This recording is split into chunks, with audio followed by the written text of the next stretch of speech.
तो अमेरिका के राष्ट्रपति डोनाल्ड ट्रंप ने हॉर्मुज स्ट्रेट को लेकर ईरान के खिलाफ अपशब्दों का इस्तेमाल किया है।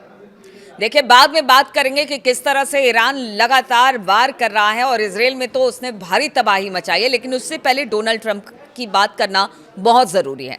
कहा जाता है इंसानों ने सदियों के संघर्ष के बाद जिस सभ्य समाज को बनाने की कोशिश की, डोनाल्ड ट्रंप का पोस्ट उस भ्रम को तोड़ता है जो उन्होंने सोशल ट्रुथ पर लिखा है। ऐसा लग रहा है कि डोनाल्ड ट्रंप हर दिन एक नया डेडलाइन लेकर आ रहे हैं, एक नए अल्टीमेटम के साथ सोशल मीडिया पोस्ट करते हैं, धमकियां देते हैं और फिर बहुत सीधे शब्दों में कहे तो एक गुंडे की तरह उनका व्यवहार दिखाई दे रहा है, जैसे गली मोहल्ले की लड़ाई में होता है। बिल्कुल उसी तरह से डोनाल्ड ट्रंप बिहेव कर रहे हैं।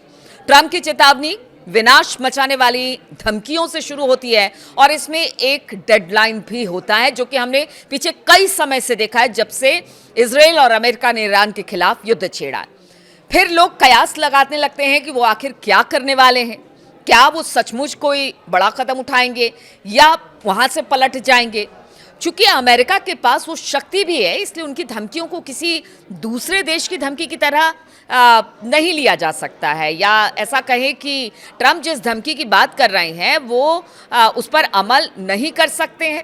ट्रंप अपनी धमकियों पर अमल भी कर चुके हैं, यानी आप इसको हल्के में भी नहीं ले सकते हैं, क्योंकि वो कभी भी कुछ भी कर सकते हैं और कई बार वो पलट भी चुके हैं। इसलिए हॉर्मुज को लेकर वो क्या करेंगे, ये सबसे बड़ा सवाल है, क्योंकि अब हॉर्मुज को लेकर जो डेडलाइन है 6 तारीख की, वो खत्म हो रही है।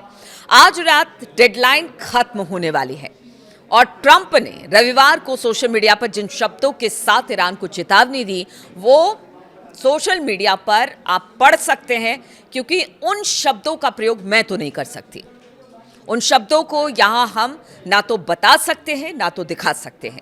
ट्रंप अपने पोस्ट में गालियों का इस्तेमाल कर रहे हैं, तबाही की चेतावनी दे रहे हैं और ऐसे अंजाम की धमकी दे रहे हैं जो कि पहले कभी नहीं देखी गई है। लेकिन उनका पोस्ट एक पैटर्न का ही हिस्सा है, कह लीजिए।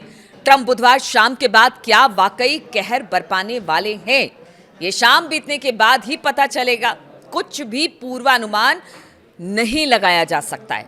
ट्रंप की धमकियों के पैटर्न को ध्यान से देखें तो पता चलता है कि उनके शब्द जितने खतरनाक होते हैं, आग उगलने वाले होते हैं या गुस्से वाले होते हैं, उससे वो पूरी तरह तबाही जैसी भाषा का इस्तेमाल करते हैं। उसके बाद वो उतनी ही ज्यादा अच्छे से बातचीत की शुरुआत करते हैं। ये हमने देखा था कि धमकी, फिर बातचीत, फिर प्रहार और फिर उसके बाद धमकी। 2017 में उत्तर कोरिया के साथ हुए टकराव में ये सब कुछ साफ तौर से दिखता है, क्योंकि हम बीते दिनों की भी बात करना यहाँ पर जरूरी है। पहले गंभीर चेतावनी और फिर धमकियां। अमेरिका नॉर्थ कोरिया को पूरी तरह से तबाह कर सकता है, लेकिन उसके बाद उन्होंने किंग जोन उनके साथ ऐतिहासिक शिखर सम्मेलन का आयोजन किया और फिर उसके बाद हमने देखा कि क्या हुआ। हालांकि जब ट्रंप की धमकियां बहुत ज्यादा केंद्रित होती है, यानी किसी बात को लेकर, यहां स्ट्रेट ऑफ हॉर्मुज को लेकर बात हो रही है, तो किसी तय मांग से जुड़ी होती है और किसी ठोस कार्रवाई के जवाब के तौर पर दी जाती है, तो नतीजा कुछ और ही होता है। ऐसे मामलों में धमकियों के बाद अक्सर कार्रवाई भी होती है, जैसे कि 2020 में ईरान के इस्लामिक रिवोल्यूशनरी गार्ड कॉर्प्स के नेता कासिम सुलेमानी के हमले के बाद हत्या, 2017 और 18 में सीरिया और यूएस के हमले, रासायनिक हथियारों के इस्तेमाल को लेकर तय की गई साफ रेड लाइन के उल्लंघन के बाद हुए थे। हर मामले में हमले की वजह साफ थी और उसके बाद कार्रवाई भी हुई है और इस बार भी हमला हॉर्मुज स्ट्रेट को लेकर है। तो क्या इस बार सिर्फ कोरी धमकी नहीं, कोई हमला होगा? हॉर्मुज स्ट्रेट को लेकर ट्रंप की चेतावनी के पैटर्न से पता चलता है कि ये दूसरी कैटेगरी की चेतावनी है। अब देखिए, लोग भी जो कि डिफेंस एक्सपर्ट हैं या वॉर एक्सपर्ट हैं, वो अब चेतावनियों की भी कैटेगरी तय कर दी है उन्होंने ट्रंप की, यानी कि ये कोई आम धमकी नहीं मानी जा रही है। इसमें एक मांग है कि हॉर्मुज स्ट्रेट को खोल दो और इसके लिए उन्होंने समय सीमा तय की है। पहले 5 दिन, फिर 10 दिन और अब बुधवार रात तक, यानी कि 6 तारीख तक खत्म हो जाएगी जो डेडलाइन है। और उसके बाद कहा जा रहा है कि इसका उल्लंघन करने पर उन्होंने कार्रवाई और नतीजों के बारे में भी बताया।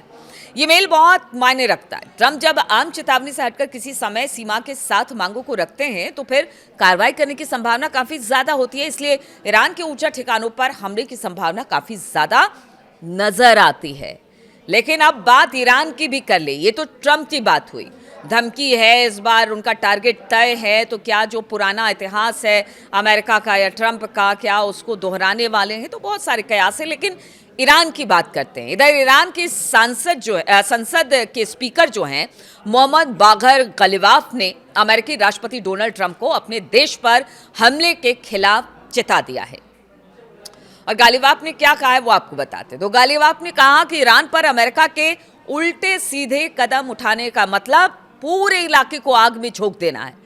आग में तो वो पहले ही झोंक दे चुके हैं ट्रंप और नेतन्याहू, लेकिन उनका कहना है कि अगर इसी तरह के बयान और इसी तरह के हमले देते रहे तो गालिबाफ ने कहा कि इससे मान लीजिए कि अब कोई भी इलाका सुरक्षित नहीं रहेगा। मोहम्मद बाकर गलिबाफ ने डोनाल्ड ट्रंप की नई धमकियों का जवाब देते हुए कहा कि ट्रंप ने हॉर्मुज जल डमरू मध्य यानी स्ट्रेट ऑफ हॉर्मुज के नहीं खोले जाने पर ईरान के पावर प्लांट और पुलों को ध्वस्त करने और खत्म करने की धमकी दी है। ईरानी संसद के स्पीकर मोहम्मद बागर गलिबाफ के ने रविवार रात को एक्स पर लिखा कि आपके लापरवाह कदम अमेरिका के हर एक परिवार को जीते जी नरक में धकेल रहे हैं। यानी उन्होंने सीधे सीधे अमेरिका और अमेरिकी लोगों को धमकी दी थी है और उन्होंने कहा कि हमारा पूरा इलाका जलेगा क्योंकि आप बेंजामिन नेतन्याहू के आदेशों का पालन कर रहे हैं। कोई गलती ना करें क्योंकि युद्ध अपराधों से कुछ हासिल नहीं होगा। इसका असली समाधान ईरानी लोगों के अधिकारों का सम्मान करना है और इस खतरनाक खेल को खत्म करना है। लेकिन अगर आप ये खेल खत्म नहीं करना चाहते हैं तो फिर आप जो खेल शुरू करेंगे उसको खत्म हम करेंगे, क्योंकि ईरान ने कह दिया है कि अगर आप हमारे पावर प्लांट को निशाना बनाएंगे तो फिर आपके पावर प्लांट भी खत्म होंगे। रिफाइनरी को निशाना बनाएंगे तो आपकी रिफाइनरी को खत्म किया जाएगा। और ये हर जगह देखने को मिलेगा, क्योंकि जिस तरह से पुल को उड़ाया गया था ईरान के, उसके बाद 8 पुलों का नाम आ गया था। तो क्या डोनाल्ड ट्रंप अब यहां से यानी 6 तारीख की जो डेडलाइन है जैसे ही खत्म होगी, डोनाल्ड ट्रंप और अमेरिका ईरान पर कोई बड़ा हमला करेंगे? और अगर हमला अमेरिका की तरफ से होता है तो क्या ईरान इसे लेकर दुगने पावर के साथ, दुगने दमखम के साथ हमला करेगा? तो आप समझिए कि स्थिति कितनी खतरनाक है। बारूद के ढेर पर जो टाइमलाइन है वो दिखाई दे रही है और सबको इंतजार है कि 6 तारीख की डेडलाइन खत्म होने के बाद होगा क्या।